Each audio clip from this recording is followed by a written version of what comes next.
Welcome to the Huskins Horror live stream. I am Bill DiNicola, joined by with Cody Huskins tonight, and we've got a really special show. One, we'll have Freddy versus Jason Dreamscape updates. Want to say hello to everyone on the Freddy versus Jason page. We'll also invite you to make the comments are open, so we can chat back with you and on any of the topics we want to talk about. We've kind of got that posted in the description, what we're going to kind of go through and cover. But one of the things we want to touch on is the looks of Jason and how it's, I feel like, Cody, this is one of those things that makes Jason fans, I guess, better than Michael Myers fans, because Michael Myers' slight variations, Jason, you'll see just different imaginations of it. Exactly. Michael's pretty simple. He's just coveralls and a mask. Jason has different decay. He has different hockey mask. He has so many unique, different kinds of looks. It's a lot more difficult to make a Jason outfit than a Michael Myers, of course, because Michael's pretty simple. But you still want to get the details. Yeah. Even with Michael Myers, you still want to get the details and the right coveralls and all that stuff. But with Jason, it's just there's gash wounds and everything. I mean, yeah, it's pretty a lot of detail, a lot of detail at the wazoos.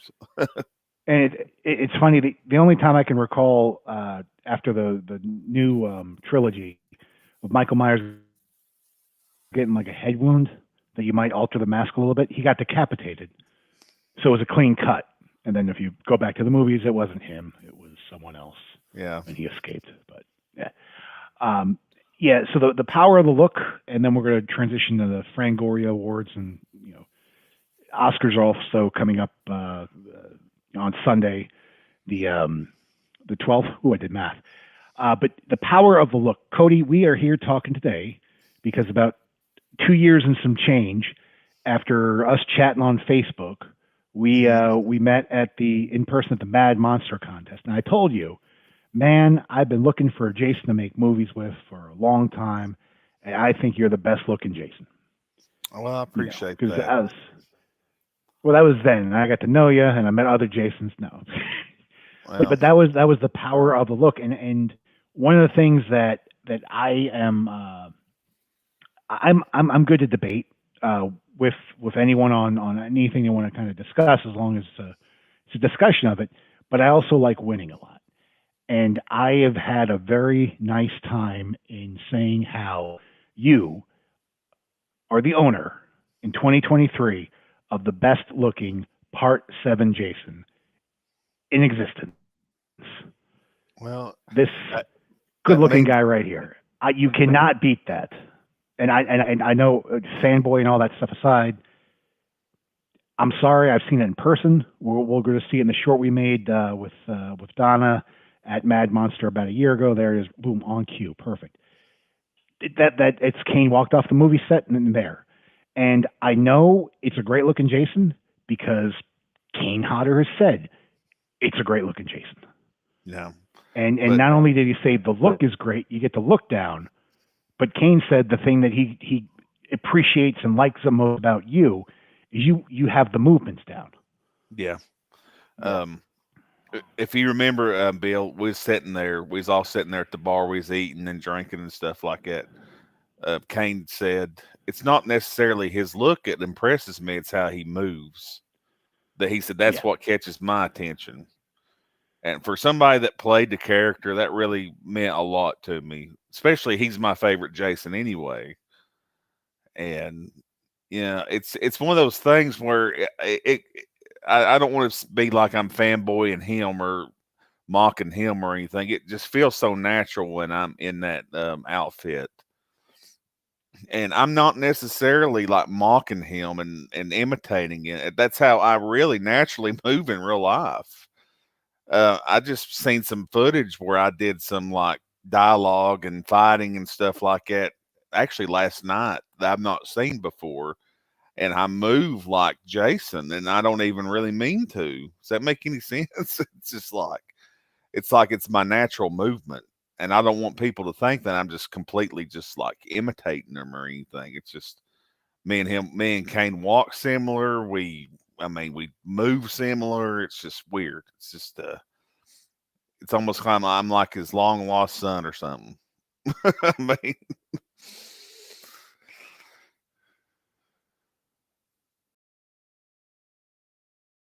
yeah.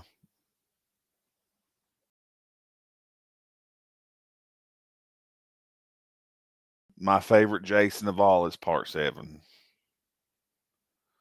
And ever since I got into cosplay, that was like my dream is to make the perfect Part 7. And it finally happened. A lot of hard work and just years of work, not just like something that happened overnight. It just was years and years and years of just planning, making, contacting people. I mean, just a lot of time and effort has been put in that outfit.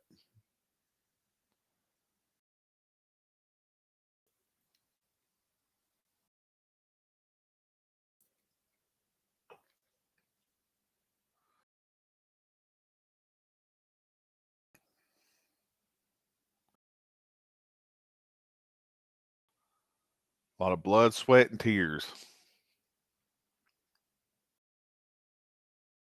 Now, it's to me, I think Part 7 is the best looking Jason. And then I think you have a lot of arguments for the second best looking Jason. And I think you have 5 of them, arguably, that could be the second best. Let me get to some video here. I've got my pages backwards. I just posted some new videos too. Yep, That, I'm looking that, for them. that I don't think people have seen yet. And we've got the thing scrolling on the top, all the social media pages and stuff. We tried to simplify it. I know in the past we've had a couple of different addresses and stuff, but we streamlined it at Huskins Horror. If you're searching on YouTube, at Huskins Horror will get you there, youtube.com, and then the at symbol Huskins Horror will take you directly to the page. Same thing with Twitter, which don't worry about following Twitter yet. We're just, it's up, it's there. It's so essentially no one takes the name. Here we go. This is what I want to show people. Where am I here? All right, let's get rid of this guy and get this guy up. Okay, now we're here. Nah, damn it, what am I doing? Okay, muting that.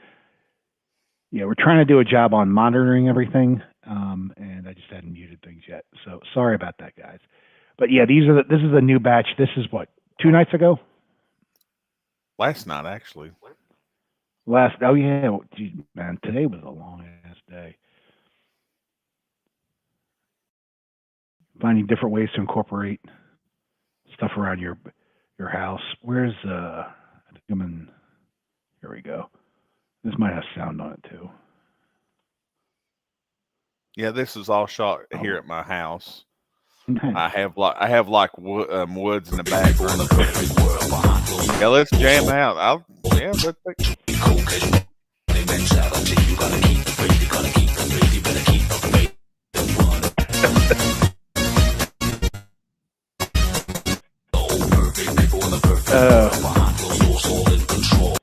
We're blowing up people's speakers there, but I mean, come on. Well, that's like not the, me the right thing you there. get a lot is, yeah. Which, Okay. I mean, I showed my. I was just going to bring up the. I showed my dad That's that picture. Yeah, that's me. But go back and I showed Dad that picture. That's you. That's Kane. Yeah, and Dad was like, "Yeah, you look good right there." And I'm like, "Dad, it's not me. I thought that was you." Well, yeah, you know what I mean. Like just. Well, and again, not to soup you up even more, but like I think today I asked you, wait, is this you or Kane? Because we're going through pictures, just trying to put together an album with all the looks. Because we're getting yeah, I mean, loud. You did a good job with the music, but I can't control the volume, so I don't want to blow people out.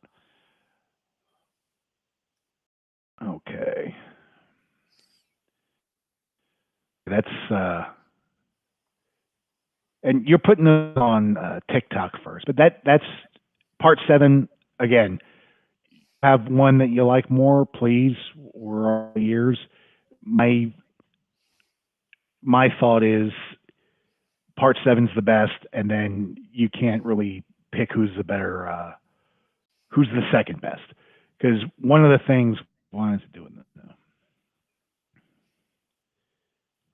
Aye, well, I broke the thing. All right, good. Um, so one of the things about it's like delayed or something. Um, maybe this will work. Okay, good. Now we're back. Normal size. I think we switched sides. Um, but after part 7, I think there's argument for Jason X, Uber Jason goes to space. It's Jason at the Crystal Lake research facility. I always felt like that was one of the better looking Jasons. C.J. Graham in part 6, Ted White, especially the way that he carried himself in that, and it's different actions when you and Cody does this well when he's talking about before he just kind of moves like Kane. That's true, but once you get in the outfit, there is some acting to it because you will, if you're dressed like part 3, you'll move like part 3, and you're playing the role of it. But in terms of running them down, the power of the look, we're making Freddy versus Dreamscape now because you wanted to find a way to show that really cool looking Jason outfit and that character more. Yeah, I mean, I felt like in Jason Goes to Hell, by the way, that's my second favorite look in Jason Goes to Hell. It should have been shown more. I mean, I understand what Adam Marcus did, which is, but the fans was like, he looks so damn good, and he's so like deformed and mutated. He looks so cool. We want to see more of that. So throughout the years, I've got my Jason Goes to Hell worked and worked and worked to where I pretty much got there where I wanted to be. And I'm like, I want to do a fan film. I want to do a fan film where I'm fighting Freddy, because at the very end, Freddy pulls the mask down and actually have that look in it. And so that blown up, then next thing you know, we're doing Freddy versus Jason Dreamscape. And we want to thank all the backers and all the supporters. If you've gotten this far in the show or watched any show, you know that this has been a lot of stuff has been said. Some of it at times might have been bullshit, but I can assure you, this crew that is now the force behind making the picture, we're going to deliver a movie that we can be proud of, and as hardcore Jason's fans and Freddy fans as well as we are, we set a high bar. And what we've done, and I've explained it, and I'm sorry to kind of keep repeating it, but there have been some stalls on the way that have kept us from being as far along as I'd love to be at this point, but we're still proceeding well. But we've got perk campaigns that have gone out to people over the years that we have to get in the movie. And these are perks from 4 directors ago. So we kind of looked at the script, and the script started to become a way to weave everything together. And we took a step back and we were like thinking what our strengths are, what can we do? And we found a way to incorporate that. And then shoot for the moon on a couple of things, and then really weave in a storyline that can make, okay, yeah, I'm making the movie, so I'm going to be a big fan of it. But as trying to be as objective as you can be, I think we're going to deliver one of the stronger fan films out there. All fan films. And if you want to debate that 13 Fanboy is a fan film, fine, throw that in there too. But we're going to deliver a movie that you're going to be proud of. I'm going to be proud of, and the backers. We're doing this for you. I've been in this project for a year now, and it started with a GoFundMe campaign, and a lot of my friends gave money to that. and the amount of money I have spent over that GoFundMe page since then to just try to keep things going, to essentially make sure that the people that I know that have supported the film are going to get a film and going to get what they gave their money for. That said, money's all gone. we're doing this together on love, hope, and post Halloween sales. We've got a good stockpile of effects, and we've been taking the time where we haven't been able to proceed with the film and working on ways to get those effects looking a way that it's going to be like, oh shit. That's the goal for it. It's gonna have all the things you like, plus it's gonna have some different stuff. And I know I don't want to sound like we're saying the same thing, because it is moving forward. It's just been, for the past couple of months, it's been this hard. We just need a couple of things to work itself out. And after the last couple of days, we've gotten to a good point where we have a clear direction, and it's just about getting there and delivering the movie that you guys deserve. Yeah. We'll cut and play that, and then not mention it for 3 more weeks, and then we'll show you some stuff.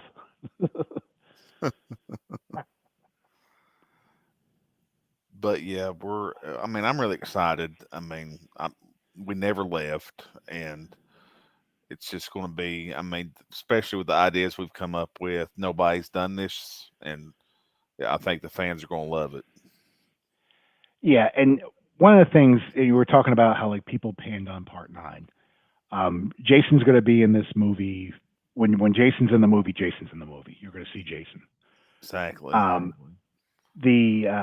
But when you take a step back, right, and you want to pitch, because people are always saying, I want something different, at least when it's going. Because what you'll get is there's this weird thing in a film series. Once you get to like Part 4, you want some change. But then once you're at like 7, people will rail on you if you change anything. Yeah. It's like the Saw movies were like rinse, repeat, and then they started doing some different stuff. And there were some people who were like, well, this isn't for me anymore. Cool, fine. What Part 9 did, and it's a movie that is celebrating its 30th anniversary this year, and that's why we delayed releasing the movie 4 years to celebrate the 30th. Yeah, that'd be, yeah. But the chances that they took, and Adam Marcus he's in a way kind of a Forrest Gump of movies. If you hear all the people that he grew up around Sean Cunningham, friends with his son, but he didn't get the picture because of that. He got the picture because he worked really, really hard. And Sean Cunningham's attitude towards Friday the 13th has always been, I'll use the term, concerning. And part of the back and forth about why Jason isn't in the movie of Part 9 is Sean Cunningham told Adam Marcus, who was he like 24 at the time, he was a kid, get the fucking mask out of the movie. And Adam Marcus, I'm kind of paraphrasing what he said on the Movie Crypt podcast with Joe Lynch and Adam Green.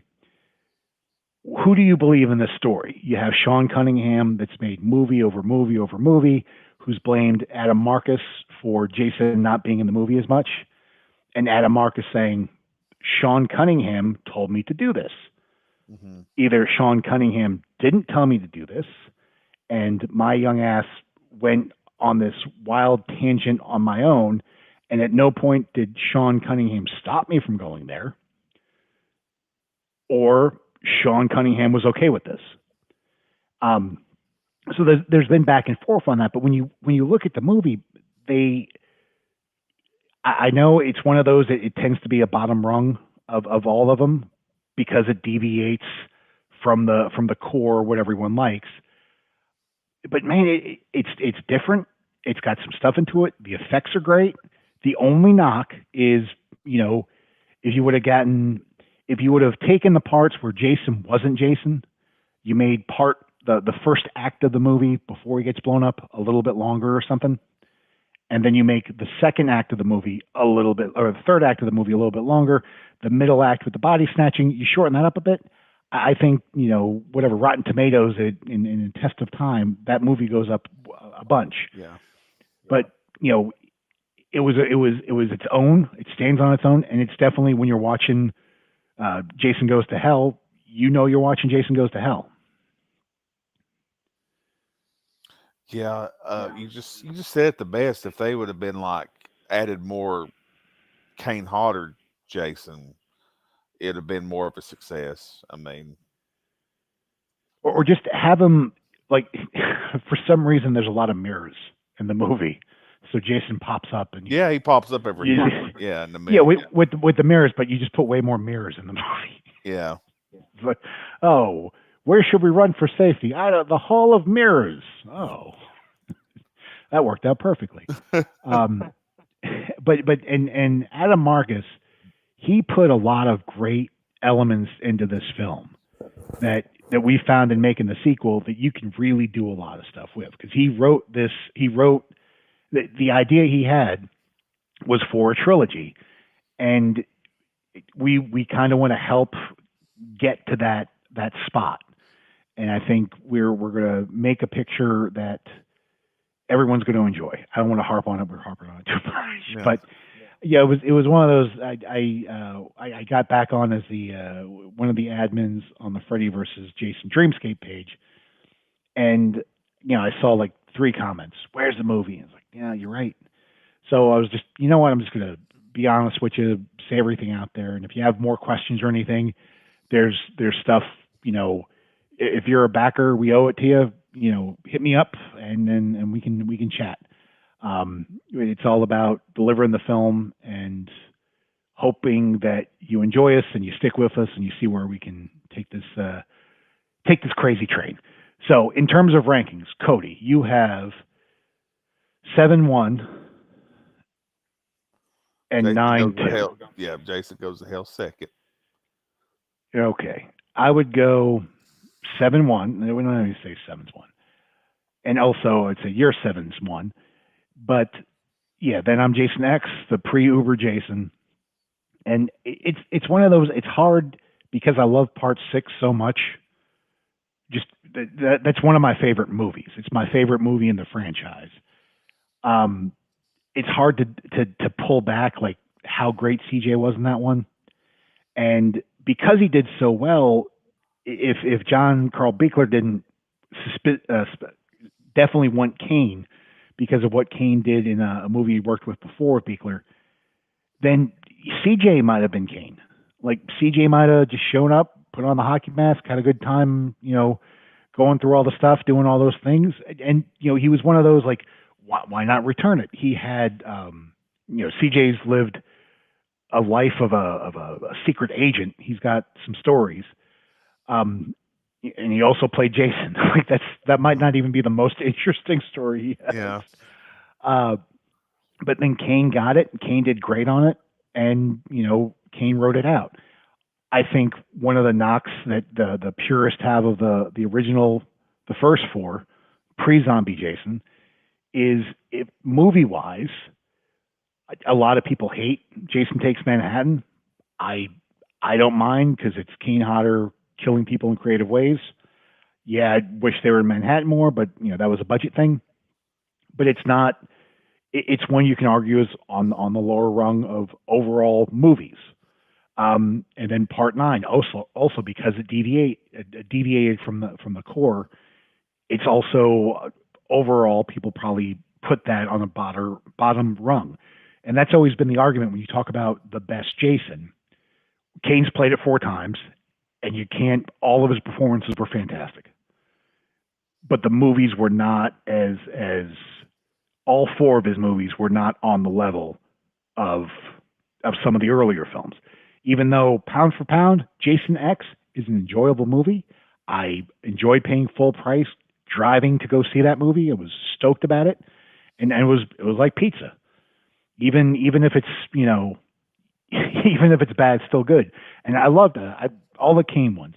And I think you can tell how good a Kane's performance was over the fact that so many people are not crazy about the Freddy versus Jason 2003 and are not crazy about the remake. Especially Freddy. I think worst Jason performances was Freddy versus Jason, and that was the biggest movie.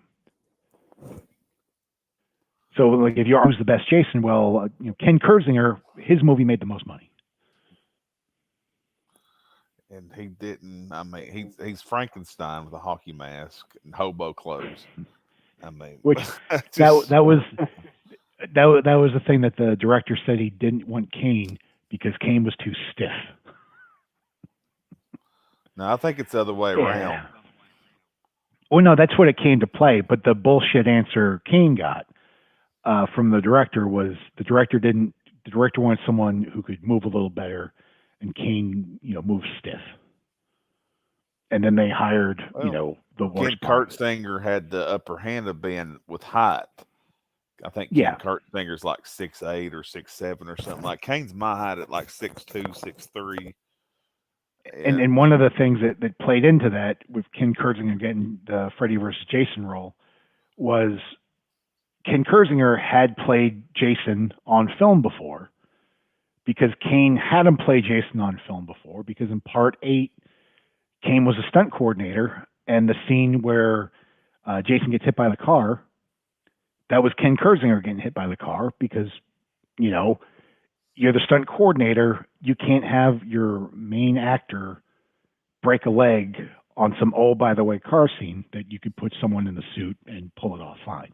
Mm-hmm. And it was the right call to make, but that is, again, it probably wasn't the reason why he got the part. It was probably when you are trying to make up an excuse for something that doesn't make a lot of sense and you got to bullshit your way out of it. Those are the type of things you throw out at people like, well, he's got experience playing Jason. Like, yeah. Hockey goalies have experience playing Jason. It doesn't work. Another part in Part 8 when Jason's walking down the train steps and gets knocked into the electricity. That was Ken Kurtzinger also. Which, good, did a fine job, but he wasn't carrying a whole movie. He was carrying a quick fall. Yeah. Which Kane Hodder even said that I don't swing my arms like this. Yeah. You know who does? Frankenstein. Frankenstein does that shit. Mm-hmm. But the best Part 7, Cody Huskins right there. We've got more of those looks. Cody, you're going to be working on the Dreamscape outfit. Is that this week or is that next week? Next week. Well, for next week, I guess. But yeah, we'll have an update on that. And it's not so much you're altering it; it's just you're maintaining it, but then I guess polishing it up. What I guess would be what you kind of do with this when you're working with the outfits. Yeah, I just polish it, add more paint. And I'll even tatter it more, and maybe give the latex a little more paint and shine to it. And yeah, it's constant work to maintain the look and actually enhance it, just like the Part 7. And I've enhanced it lately. If people can tell, I've brought the skin out more, like the skin underneath the clothes, and you can tell in the picture, in the videos and everything. Yeah, I can get that back up. So, yeah, we've run down that. The other thing we have, we can kind of talk about tonight. The Academy Awards, they're whatever. There's no point even talking about it. They don't recognize horror films, not only for even when you have a good horror film, it's just the effects, the makeup, all the things that go into this stuff. Because I've seen a lot of, Oscar-nominated movies this year, and I've seen Terrifier too, and I haven't seen anyone that can top those effects. You don't have to, do a presentation of it.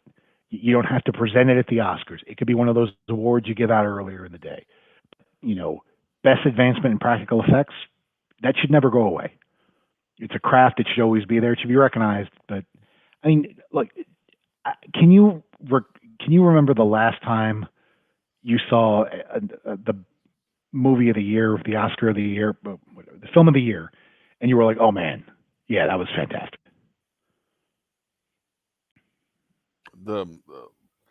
Yeah, absolutely. But the Oscars, they look down on horror films so much. But The Exorcist, if I looked up The Exorcist in 1973 or 74 Oscars, it racked up a little bit in Oscars. No, And and that's it should have. and it's one of the But I scary. It think is the the Silence of the legendary Lambs. the legendary Dick Smith won. I think he did win an Oscar for those effects. Dick Smith has won a couple. I think Dick Smith won like four or five Oscars. Stan Winston, but none in the last 20 years. No, There might be one outlier there, but it's gone away. But there's still, I appreciate CGI and all that stuff, but that's not it can accomplish the same thing, but the same category. Make more categories that fans like. No one's watching the Oscars. What people would be watching if they could figure out when it was on would be the Fangoria Awards. And the Fangoria Awards, which if you click in the description, I've got a rundown of most of them, but Cody, I'm going to pop up the schedule. So, and they broke it down into multiple parts to kind of almost give a weight class. So you have like wide release, you have limited release, you have direct to streaming. So it gives you options. Let's see here. I'm trying to think of a way I could throw this up on the screen real quick. Do a visual presentation. Here we go. Let's just try this one first. Try to do this fast. He's talking and working to make it sound like he's working. All right, let's see what this looks like.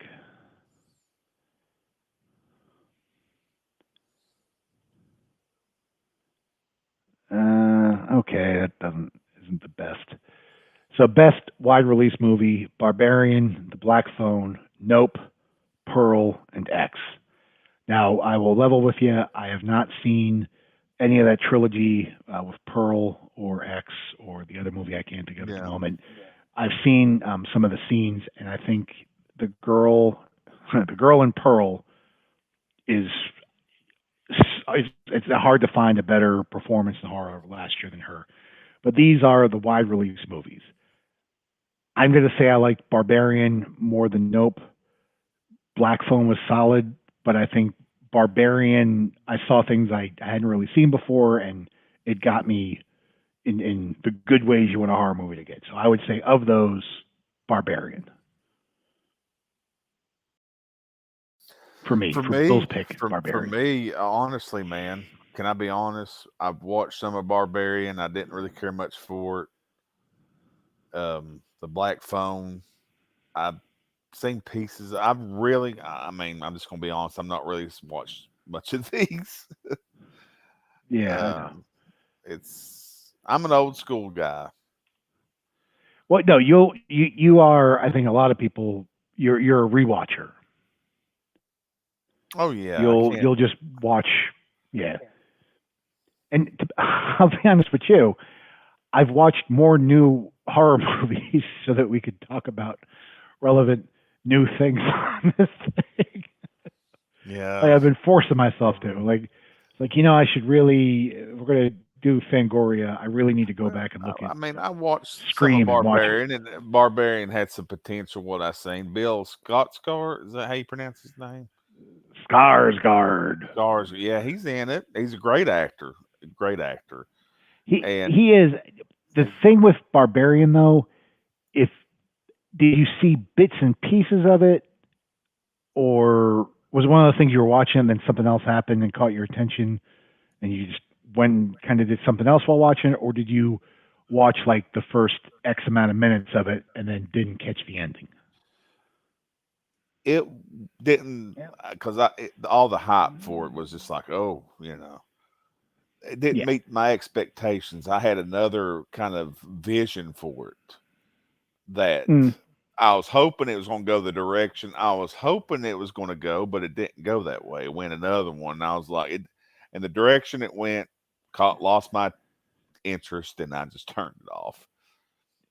To me, the way Barbarian the movie was going at a pace, and then when Richard Brake shows up in the film, it takes this pause that just gets it extra disturbing. And it's one of those movies that it's not necessarily what you see on screen, but what you believe is happening off screen that can kind of sit with you. And that's what kind of put that one a little ahead for me. So the next category are the Fangoria Chainsaw Awards. I meant to say this earlier. I don't know when they are on. I couldn't find it where they are. I know 2 years ago they did a live show with the awards. I don't know if they just post it, but So we're just making our picks. Best limited release, we have Orphan First Kill, Resurrection, Something in the Dirt, Terrifier 2, and Mad God. Mad God was on Shudder, and that is some stuff. Only one I've seen in that category is Terrifier 2. To me, that's the only one you have. Well, okay, Mad God you check out, but Mad God you check out after, I don't know, maybe you got like extra mushrooms on the pizza or something, because that's a trippy flick. But Terrifier 2, I think, was the best horror movie of 2022. Yeah. Yeah, I think the 2022 that Art the Clown had compared to the 2022 that Michael Myers had. No. If the Mount Rushmore of horror is a living, breathing thing, I'm sorry, man. Art, I don't think we need bad version of. I don't think we need a lesser Jason on the Mount Rushmore. I think we need a clown. But yeah, Terrifier 2, if you haven't seen that yet, I can't say enough about. It's great. It's long. It's got tons of gore, and David Howard Thornton is just awesome. All right, let's see. The next one we got is Best Streaming Premiere for the 2023 Fangoria Chainsaw Awards, and we're moving down the list. Let's see what this looks like. Okay. Fresh, I had not seen. Hellraiser, I saw. Hellbender, I did not see. Prey, I saw. A Wounded Fawn, I did see. My fiance really enjoyed A Wounded Fawn. I might have nodded off on it. I thought Prey was fine. I thought Hellraiser was okay, but what happened in my household, which we covered on the show, my girl hadn't seen the original Hellraiser yet, and we saw the remake of Hellraiser, and that led us to watch a bunch more Hellraisers. And I think one of the streaming services has got like 8 Hellraisers on it, so it's a great time to play catch up. But that's what the power of a remake, and because of that, I'm leaning towards. Nah, I can't. Prey. I'll go Prey over Hellraiser, but it was close. Yeah, me too. Prey. I've always been a huge Predator fan. Never really been a Pinhead fan. I'm sorry.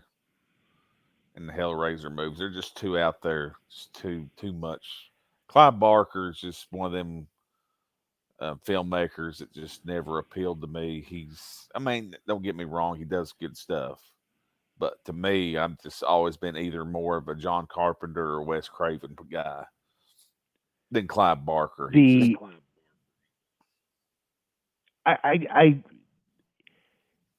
Clive, the Hellraiser films, at least the first 2, which I think are great, they are set in an alternate reality where there's just, I don't know, the people just don't feel like they're all there. Mm-hmm. Like in the first one, the brother, I don't think the loser skank brother who bangs everybody is going to have that much range.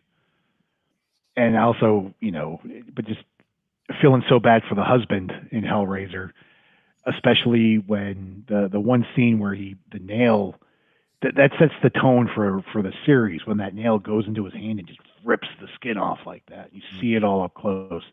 That made for it, but that stuff that happened in like 80 something. Yeah. We're talking about 2022 Hellraiser. It was fine. I think it's one of those. It's like the Friday the 13th remake.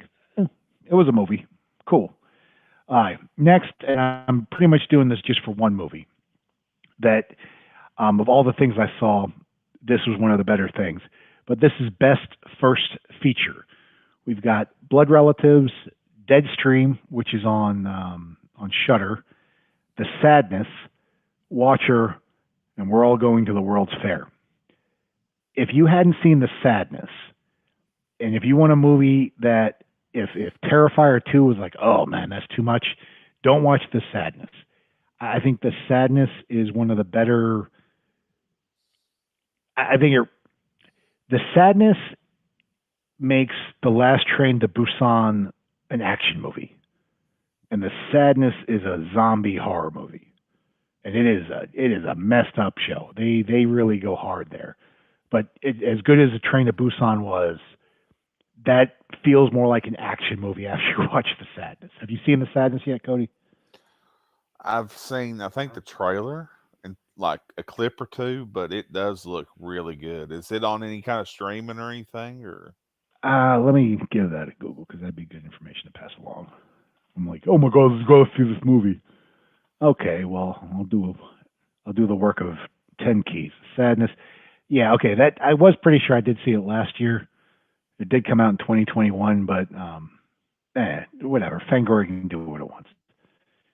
Because I would say horror movie of the year in 2021 was The Sad. Now let's. How about we give like a full tilt service here, and we just say fuck it. We show the trailer because we're doing this for the fans, and we're not going to make any money on it. Okay. Got this guy. Got this guy. Share this tab instead. Aye. Is that looking right? Yep. Got something. Tap to unmute. Here we go. Check this out. 我一直以为，如果我不去烦别人，就不会有人注意我，也不会有人伤害我。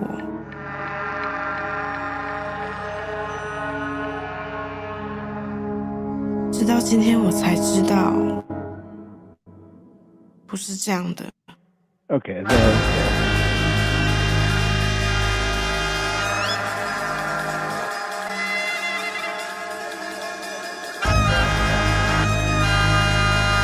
病毒不会降低他们想象力，反而会让他们想出最可怕的行为。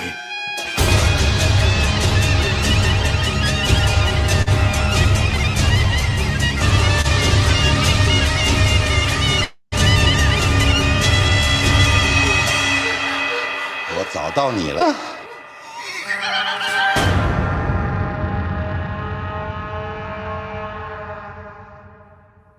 All right, let me start off by saying, yeah, there's subtitles.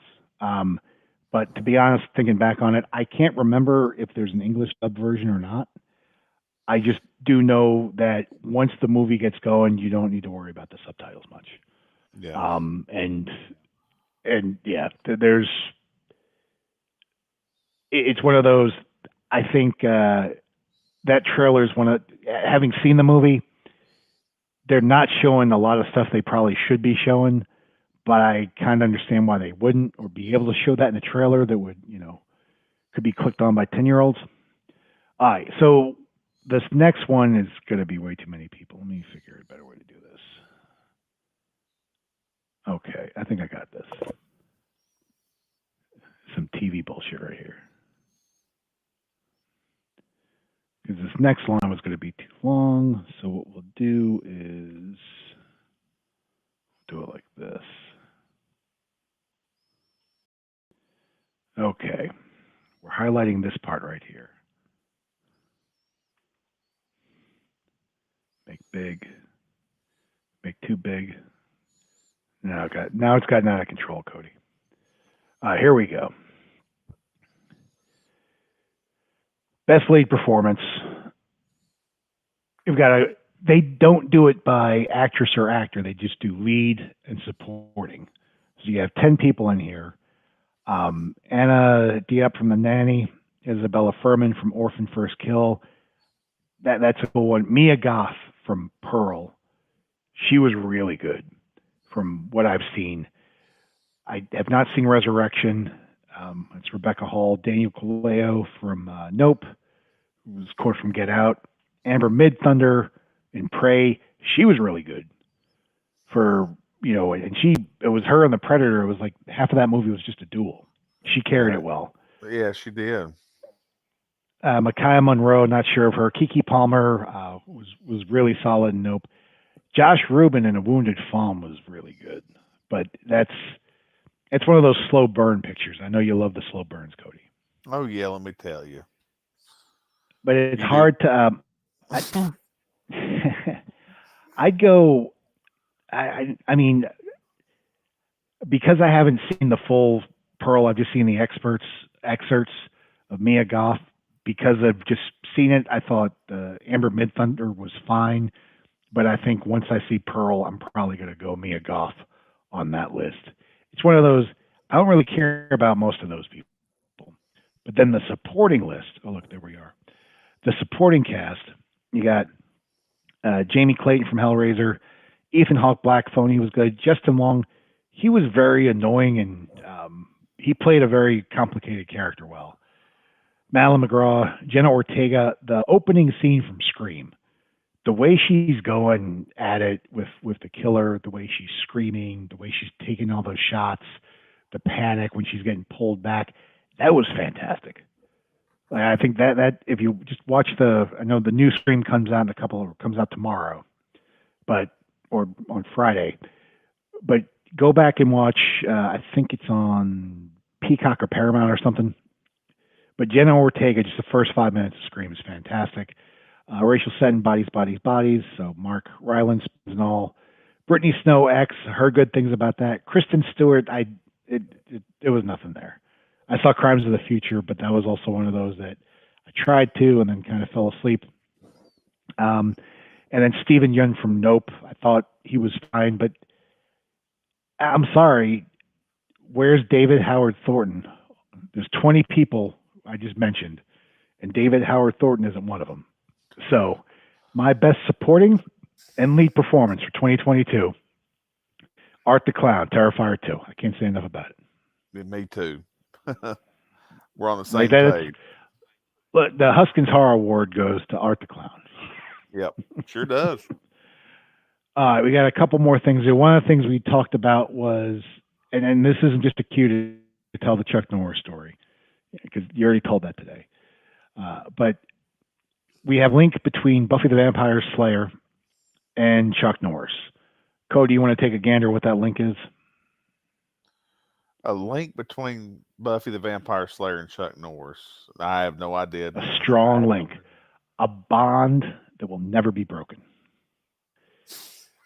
Buffy the Vampire Slayer, not the movie, the TV show with Sarah Michelle Gellar, premiered on March 10th. Where the hell did the thing go? I double clicked. On March 10th, 1997. 1997. Yep. You were in high school. Were you bullied in high school? Did you ever get stuffed in a locker? No. Did you ever stuff anyone into a locker? No, I was mentally bullied.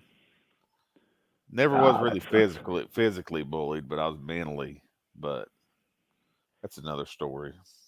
I watched too many action movies as a kid that I was just okay throwing punches in kindergarten.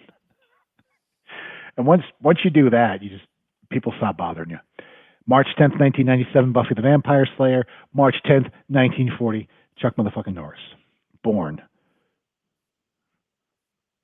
Or did the world start? No, I mean, I know the history books go back before 1940. Well, people know my history with Chuck. Not my history, my dad's history with Chuck Norris. Most people watching this already knows that. Yeah, but Cody, your dad beat the crap out of Chuck Norris, and then they had to cut it out of the movie. Yep, they did. That's the shortest, most interesting way to tell it. But those are two things we have coming up this week. Another one is March 12th, Resident Evil, the movie premieres, not the video game. Yeah, I remember going. Now, when the movie came out, they hadn't made zombie movies in a while. There was a big lull in zombie movies. The video game was really popular. Yeah, you're right. And they hadn't. Because, I mean, you had, I don't know, to me it goes Day of the Dead, and then I don't remember, and then at some point the Dawn of the Dead remake Dead, popped up. 9/11 Dead remake. Oh, yeah, 90. I think that might have been the, because I know there were other ones in the 90s, but Return of the Living Dead 3. Because Return, yeah, that was like 93. But that was, that felt, Return of the Living Dead 1, fantastic, still holds up. Return of the Living Dead 2, great to watch as a kid, not as good as an adult. More comedy than the first one. The third one was just, it was okay. But that's what I mean. There was a lull in zombie.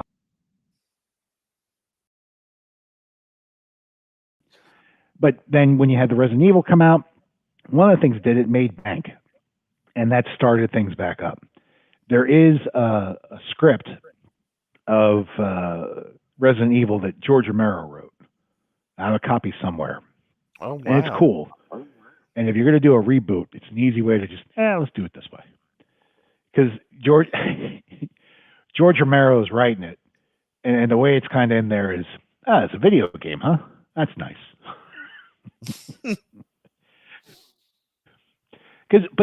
And again, this might just be me. I know video game versions, you need to have the most terrifying thing ever crawling on the ceiling that can stick its tongue out at you and kill you, and you need to shoot it 97 times so that you practice really hard, play the game more, and get by that board. If those things exist in real life, come on, we're not fighting those things. We're done. But yeah, March 12th, 2022. So Resident Evil can drink now. Damn. That means Mila Jovovich is 21 years older than she is when she made this movie, and she still looks the same. And finally, Cody, put you on the spot. Can you do a Michael Caine impression?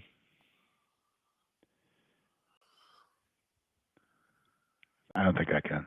I can't either. I can't. I think what you should do, and no way at all. I was fucking terrible. I should have practiced that and not asked before. I couldn't do it myself. March 14th, 1933, Michael Caine. Jaws 4, generally thought of as the worst Jaws, and the biggest reason why there's no Jaws 5. And he was also in The Swarm, but he played, of course, a lot of other films, and one of the best Alfreds in the Batman trilogy, the Christopher Nolan Batman trilogy. Michael Caine, happy birthday, sir. That dude is 90. He was that in dude played. He was in the Muppets Christmas Carol too. He played Ebenezer Scrooge. He was fantastic in that. Yeah, he did good. He was in a movie but he's been in tons of stuff, and it's one of those things you've seen a guy go from, leading man, like heartthrob, to more serious actor, to, playing a granddad, to playing just a comically old dude, to, all the different roles he's managed to go, and he's still going. And dude turned 90. I saw the video the other day. The New York Post had a Gene Hackman. Except for his eyes, he looks like a totally different guy. But he retired. I think Gene Hackman's also Michael Caine's age. He's got to be upper 80s. Yeah. Yeah. And it's one of those, if you're known for your appearance and everything, there's a level of just, you don't want to do all those things. When you're like now, you'd love to hop on a plane and go to the Oscars. You love the red carpet and tuxedo it up. But when you're like 86, you don't want to deal with that nonsense. No. I got a TV and a couch. I don't need a jet set.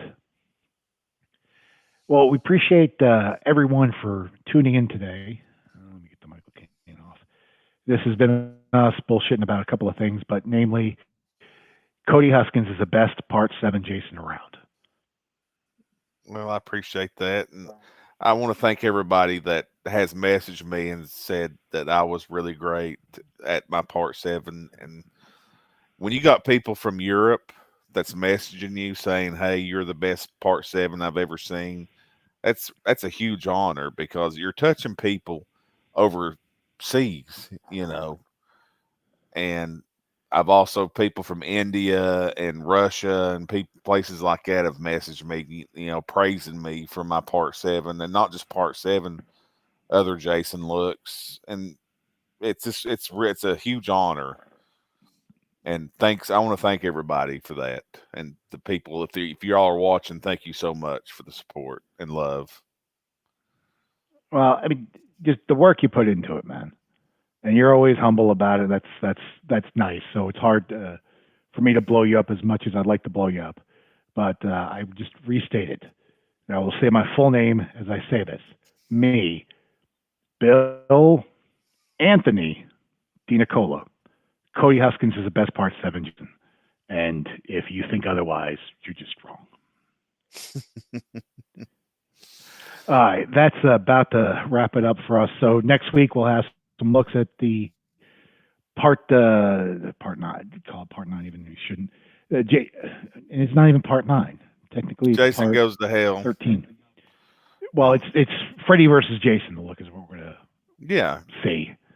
Yeah, but and Freddy versus Jason is Jason Goes to Hell. Just he's been through some more shit at that point in the film, so he looks a little more wear and tear.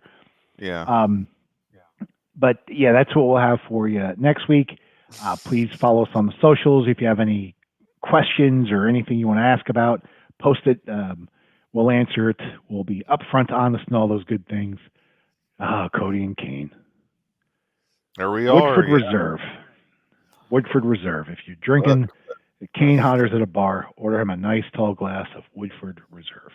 Pro tips, yo. But yeah, the last thing I got to say, Cody, is if you've gotten this far and you want to get a credit in the movie, you can have the Sean Cunningham sandwich credit. Just say Sean Cunningham sandwich, and you're in. Cody. Absolutely. In closing, I just want to thank everybody that has supported Freddy versus Dreamscape, of course. The film will be made. What'd I say? Freddy versus Dreamscape. Oh. Which, I mean, it's not too far off. Freddy versus Jason. I'm sorry. Thank you guys for all the support and the people that has backed us and just the love that everybody has shown, and just keep your eyes open for things to come. I promise it's going to be awesome. And look for more Jason from me, and not just Jason, but horror from me and Bill DiNicola here at Huskins Horror Studios. Thanks so much. Here's a closing image. Yeah, you can see it now. Yep, should have practiced that one.